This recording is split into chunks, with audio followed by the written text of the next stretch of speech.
Bureau of Customs ay pinamahagi ng panibagong batch ng mga balikbayan box ng mga OFW na ipinadala galing sa ibang bansa na natenga o inabandon na ng kanilang shipping company na pinadalhan nila.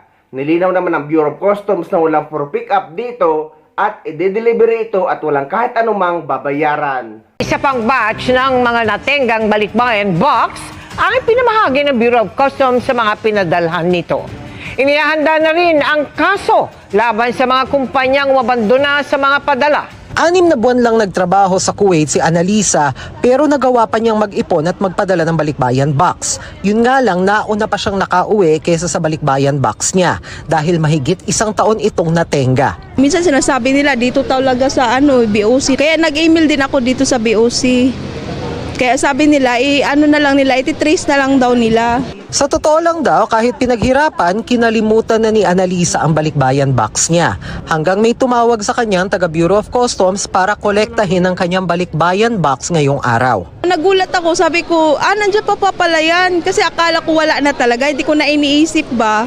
Kasi mahigit na 1 taon na rin eh. Malaking bagay kasi nung nalaman ko makukuha ko, yung parang talaga, yung natuwa ka talaga ba? Sabi mo, makikita mo pala yung mga pinaghirapan mo doon. Isa siya sa mga OFW na tinawagan ng BOC na may balikbayan box na kasama sa second batch ng mga ide-deliver sa kanilang mga destinasyon. Formal na sinend off ang mga container van na ito na puro mga Luzon ang destinasyon. Ayon sa BOC, inaasahang sa loob ng 2 linggo matatapos ang delivery. Nagpapasalamat ako of course sa ating mga kababayang OFWs dahil naunawaan nila kung ano talaga nangyari sa kanilang mga pinaghirapan. At sa ngayon ay papunta na sa kanilang mga tahanan yung kanilang mga boxes. Ang importante, papunta na yan dyan. Kaya lang, para hindi ito maulit, makikipagtulungan kami sa DMW, Department of Migrant Workers, upang mapasabihan yung ating mga kababayang OFWs na pumili na sila ng tamang consolidators o yung mga kumpanya na magdadala ng kanilang mga balikbayan boxes dito sa Pilipinas. Kasalukuyang ikinakasa ang paghahain ng kaso laban sa mga consolidator at forwarder na pinabayaan ng mga balikbayan box. Pinasasampa kong kaso dyan, large-scale estafa, at least dun sa locally registered deconsolidators. Sa tulong ng National Bureau of Investigation, hahanapin namin ng dugtong na pananagutan yung mga consolidators na nasa abroad. Ang gagamitin namin dyan ay yung anti-cybercrime law. Para di na raw maulit na ikipag-ugnayan ng BOC sa DTI at DMW para magkaroon ng accreditation process para sa mga consolidator at forwarder. May panukala rin sa DOF na lagyan ng 2 million pesos na cash bond ang mga consolidator. Meron na rin daw balikbayan at Overseas Workers Action Centers na siyang tututok sa concerns ng mga kaanak ng mga OFW, lalo na yung mga pinapadalhan ng mga balikbayan box. Para ikaw ay ma-accredit at mapatunayang seryoso ka, magkakaroon kami ng required cash bond, 2 milyong piso. Hindi yun malaki, hindi rin malit. Pag nagkaroon ka ng pagkakamali, doon namin kukunin yung pananagutan. Next batch ng balikbayan box na ibabalik po. Anong mga time frame yung sakop dito para po at least yung mga kababayan natin kung marinig, ay, pwede pa pala, punta sila sa BOC. Oo. Unang-una po, Sir Robert, linawin natin, no? I-deliver po ang mga kahong ito, no? Wala po tayong pagpipick up na magaganap. Ayun, i-deliver pa pala. Oo, baka dumagsa doon sa mga warehouse, yung mga tao. So, i-deliver na ito, ha? I-deliver pala. I-deliver po ito sa kanilang mga tahanan at libre po ito, no? Ito po ay sinagot ng ating Pangulong Ferdinand Marcos Jr. sa tulong, siyempre, ng ating Secretary of Finance. So, wala pong babayaran yung ating mga kababayan sa pagpapadeliver po nito. So, Attorney Chris, ibig sabihin, basta may natenga sila na balikbayan box, ay somehow, mag-expect na lang sila sa bahay nila na i-deliver po yun. Yan. Wala na kailangan bang i-follow up, itawag, mag-email? Anong klaseng resibo ba? May kailangan na ipakita sila? Tama po yan, no? Wala na pong kailangang itawag. Ito pong lahat ng mga inabandon ng mga balikbayan boxes, nitong mga nagpabayang consolidator at deconsolidator na ito, ay ginawan po ng paraan ng Bureau of Customs upang maproseso po ito, no? At yun nga po, i-deliver po ito ng libre sa tahanan ng ating mga OFW at kanilang mga pamilya. Paliwanag ko lang, Sir Robert, bakit wala pong pick up, no? kasi po, Opo. hindi rin po ibinigay sa Bureau of Customs itong master list. Baga yung nilalaman ng bawat container. So, ang proseso po natin, pagbukas po natin ng container, ay talaga pong mano-mano, isa-isang kahon, iniimbentaryo pa po ng Bureau of Customs yan. At yun nga po, no? Yun ang nagpapatagal sa proseso. Oo. Pero mas maganda na pong ganito kaysa po yung magpipick up kasi wala pong kasiguraduhan Tama kung din. aling container ang mapoproseso sa kung anumang araw. Tama, Correct, tapos correct. baka mainip sila, magalit pa sila. Sabi niyo, i-release nyo, Yun na maghapon, nga. magdamag, madaling araw kami nakapila. So wala pong pipila. Wala magka-camp out, Chill lang kayo sa tahanan Oo. ninyo, sabi ni Attorney Wait Chris. lang kayo. Oo. For free lahat yun, even the delivery, no, Attorney Chris? Tama po yan. Free po lahat yan. No? At magbabala na rin po tayo kasi may mga ulat pong nakarating sa amin sa mga ibang lugar, no, sa Cebu. Meron daw pong naniningil. Wala pong sisingilin. Bawal po yan. Ayan. At kung sakasakali pong may maningil sa inyo, ipagbigay alam kagad sa Bureau of Customs. Sa aksyonan po kagad natin yan. Attorney Chris, sorry, bago ko ulit ipasa sa Sige, partner ko, na-curious lang, gaano karami pang container vans itong pinag-uusapan Yun, oo. natin na to?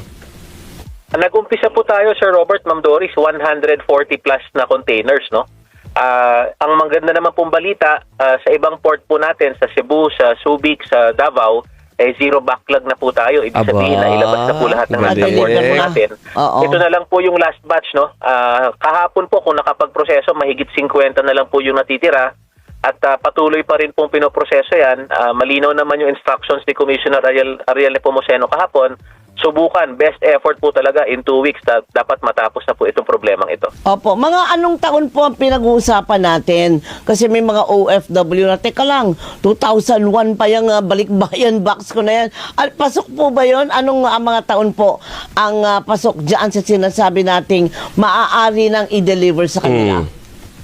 Nako, Ma'am Doris, yung iba po dito ay 3 years in the making na po. No? Wala pa po kami sa Bureau of Customs ay problema na po nila itong mga kahon nila. At yung iba nga po kahapon ay kumbaga hindi na po sila umaasa na makukuha pa nila yung kanilang kahon. No? Kaya nagulat pa sila. At tuwang-tuwa naman na kahit papano ay nakuha pa rin nila yung kanilang kahon. No? Of course, syempre may mga ano dyan, no? May mga nag-expire na, may mga lalo na yung mga pagkain, no? Na Totoo. bulok Yun na. nga Talagang kailangan po ng panibagong polisiya patungkol po dito para hindi na po maulit yung mga ganitong Opo. pagkakataon. Pero Kasi Attorney Chris, hindi naman po. Sige po, go ahead. ay, sabi niyo po may mga sira na yung bang bawat balikbayan box ino-open natin yung laman mismo? Hindi po.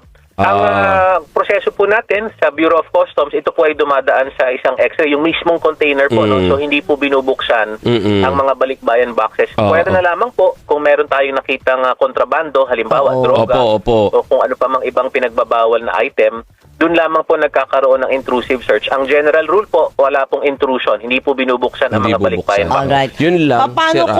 kung kunyari nakita nung recipient na sira itong pinadala sa akin o sira na ito dahil sa tagal. Pwede po ba silang maghabol doon sa... Sino ba unang-una saan sila maghahabol?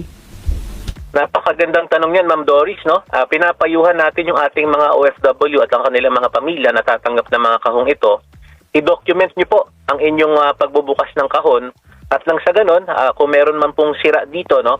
I-report din kaagad ito sa Bureau of Customs. Ilalagay po namin kung saan po pwedeng ipadala ang impormasyong ito dahil nakikipag-ugnayan naman po, no, yung ilang deconsolidator sa Bureau of Customs at meron po silang ipinapangako na i-compensate yung mga naging biktima nitong pangyayaring ito. No? So, aasahan po natin yon at syempre to, pangahawakan po ng Bureau of Customs yun, ipagbibigay alam po natin sa kanila ang mga ganitong claims, no? Kasi hindi po talaga nararapat ang mga ito para sa ating mga OFW. Wala naman pong cap doon sa pwedeng dapat na ibigay o ibalik sa kanila?